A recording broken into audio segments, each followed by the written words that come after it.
বাড়ছে ৩ লাখ উপকারভোগী। সামাজিক নিরাপত্তা কর্মসূচিতে যুক্ত হচ্ছেন জুলাই গণ অভ্যুত্থানে নিহতের পরিবার ও আহতরা।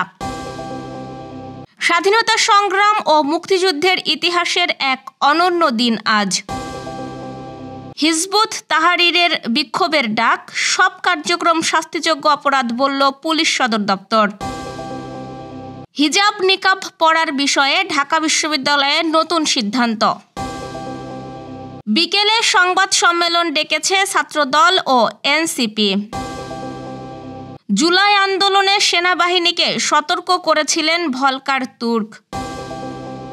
অবসর ভেঙে ফিরছেন সুনীল ছেত্রী, খেলবেন বাংলাদেশের বিপক্ষে। শুনছিলেন দিনের খবরের প্রধান শিরোনাম, এবার বিস্তারিত। তার আগে গ্রামের কাগজের ইউটিউব চ্যানেল সাবস্ক্রাইব করুন এবং সব খবর পেতে ফেসবুক পেজ ফলো করে রাখুন।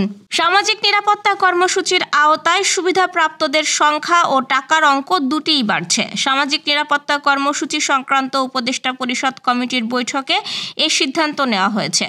অর্থ উপদেষ্টা ডক্টর সালাউদ্দিন আহমেদের সভাপতিত্বে এ বৈঠক অনুষ্ঠিত হয় উল্লেখ করে সংশ্লিষ্ট সূত্রের বরাত দিয়ে যুগান্তর তাদের এক প্রতিবেদনে এ তথ্য জানিয়েছে। প্রতিবেদনে বলা হয়েছে, জুলাই গণ অভ্যুত্থানে নিহতের পরিবার ও আহতদের সামাজিক নিরাপত্তা কর্মসূচির আওতায় আনা হচ্ছে। একই সঙ্গে আগামী বাজেটে 2025-26 অর্থবছরে বয়স্ক, বিধবা ও প্রতিবন্ধী ভাতাভোগীর সংখ্যা নতুন করে 3 লাখ বাড়ানো হবে। তাদের মাসিক ভাতার অঙ্ক বাড়বে 50 টাকা হারে। বিনিয়োগ না থাকায় কর্মসংস্থান কমছে, ফলে মূল্যস্ফীতি ও অর্থ সংকট বিপরীতমুখী অবস্থানের মধ্যেই সামাজিক নিরাপত্তা কর্মসূচির আওতা বাড়াতে হচ্ছে। চলতি বছরে বয়স্ক ভাতা পাচ্ছেন 60,01,000 জন। আগামী অর্থ বছরে আরও 1 লাখ বাড়িয়ে 61,01,000 এবং ভাতা 600 থেকে বাড়িয়ে 650 টাকা নির্ধারণ করা হচ্ছে। বর্তমানে বিধবা ভাতা পাচ্ছেন 27,75,000 নারী, সেখান থেকে বেড়ে 28,75,000 এবং ভাতা 600 টাকা থেকে বেড়ে 650 টাকা নির্ধারণ করা হয়েছে। প্রতিবন্ধী ভাতা সুবিধাভোগীর সংখ্যা 1 লাখ বেড়ে 33,34,000-এ দাঁড়াবে। বর্তমানে 32,34,000 প্রতিবন্ধীকে প্রতি মাসে 850 টাকা হারে ভাতা দেওয়া হচ্ছে। এখন ভাতার অঙ্ক 50 টাকা বৃদ্ধি পেয়ে 900 টাকায় উঠবে। এছাড়া অন্যান্য ভাতার সুবিধাভোগীরও সংখ্যা কিছু বাড়বে বলে সংশ্লিষ্ট সূত্র নিশ্চিত করেছে।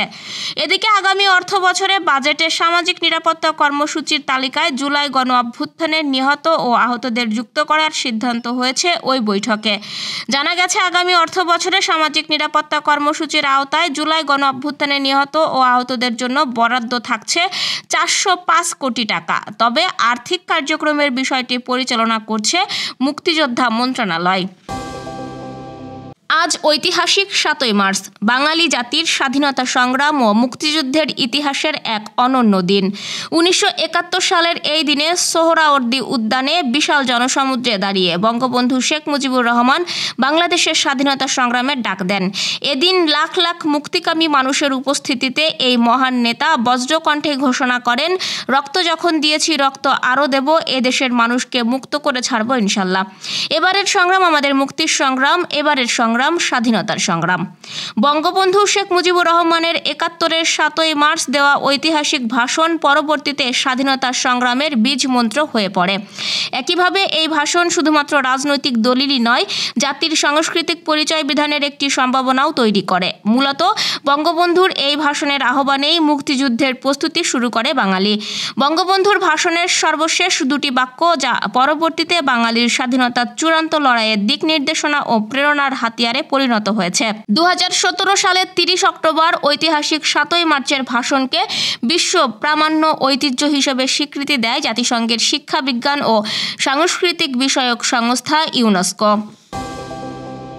আজ শুক্রবার জুমার নামাজের পর জাতীয় মসজিদ বাইতুল মোকাররমের উত্তর গেটে বিক্ষোভ সমাবেশের ডাক দিয়েছে নিষিদ্ধ সংগঠন হিজবুত তাহরির। মার্চ ফর খিলাফা নামে এই বিক্ষোভ সমাবেশ পালনের পরিকল্পনা করার সংবাদে এরই মধ্যে সংগঠনটির 3 সদস্যকে গ্রেপ্তার করেছে পুলিশ। ঢাকা মহানগর পুলিশের counter terrorism and transnational crime unit জানিয়েছে, গতকাল বৃহস্পতিবার রাতে গোপন সংবাদের ভিত্তিতে রাজধানীর উত্তরা পশ্চিম থানাধীন সেক্টর 11 ও সেক্টর 12 এলাকায় এলাকায় অভিযান চালিয়ে 3 জনকে গ্রেপ্তার করা হয়। তাদের বিরুদ্ধে উত্তরা পশ্চিম থানায় সন্ত্রাস দমন আইনে মামলা করা হয়েছে। হিজবুত তাহরিরের কর্মসূচি ঘোষণার বিষয়ে পুলিশ সদর দপ্তর থেকে এক বিবৃতিতে বলা হয়েছে, হিজবুত তাহরির একটি নিষিদ্ধ ঘোষিত সংগঠন। আইন অনুযায়ী তাদের সব কার্যক্রম শাস্তিযোগ্য অপরাধ।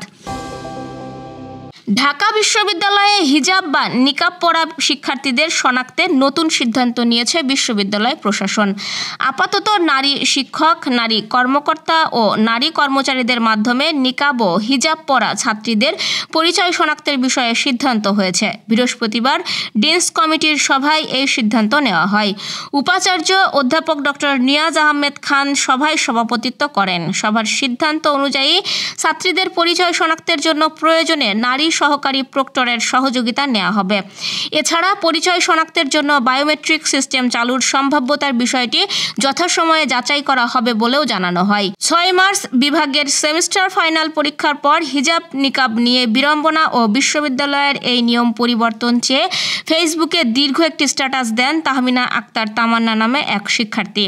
এ ঘটনার পরপরই ছাত্রীদের পরিচয় শনাক্তের নতুন সিদ্ধান্ত নিয়েছে ঢাবি প্রশাসন। বৃহস্পতিবার রাতে এই বিষয়ে প্রেস বিজ্ঞপ্তিতে জানানো হয়। সংবাদ সম্মেলন ডেকেছে জাতীয়তাবাদী ছাত্র দল ও নবগঠিত রাজনৈতিক দল জাতীয় নাগরিক পার্টি।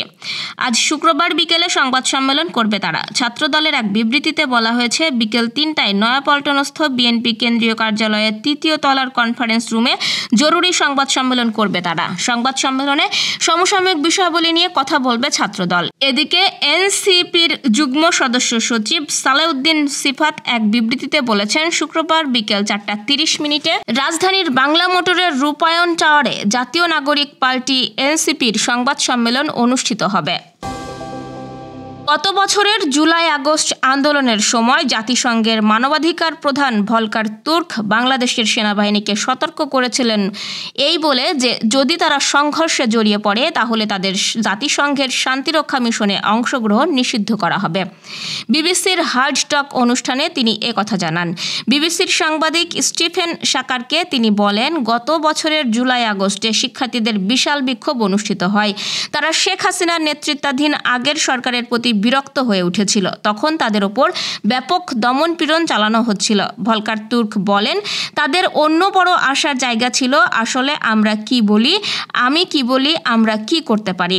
আমরা ঘটনাটি বিশ্ববাসীর সামনে তুলে ধরি এবং সেনাবাহিনীকে সতর্ক করি। যদি তারা এতে জড়ায় এর অর্থ দাঁড়াবে তারা হয়তো আর শান্তিরক্ষী পাঠানো দেশ হিসেবে থাকতে পারবে না।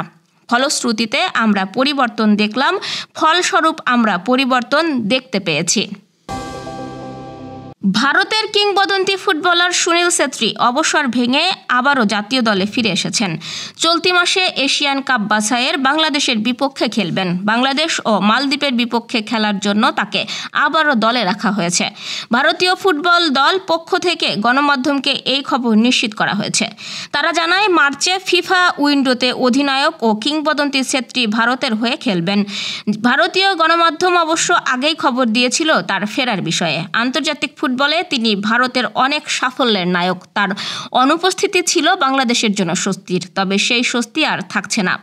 ভারতের ইতিহাসের সর্বোচ্চ গোলদাতা ছেত্রী। তার 94 গোল আন্তর্জাতিক ফুটবলেও চতুর্থ সর্বোচ্চ। এই রেকর্ড তার উপরে আছে কেবল ক্রিস্টিয়ানো রোনালদো, লিওনেল মেসি ও আলী দায়ের। শিলংয়ে আগামী 25 মার্চ এশিয়ান কাপ বাছাইয়ের 3য় রাউন্ডে ভারতের মুখোমুখি হবে বাংলাদেশ। এই ম্যাচে বাংলাদেশের হয়ে অভিষেক হবে ইংলিশ প্রিমিয়ার লিগে খেলা ফুটবলার হামজা দেওয়ান চৌধুরীর। এই ছিল দুপুরের আয়োজন। সাথে থাকার জন্য ধন্যবাদ।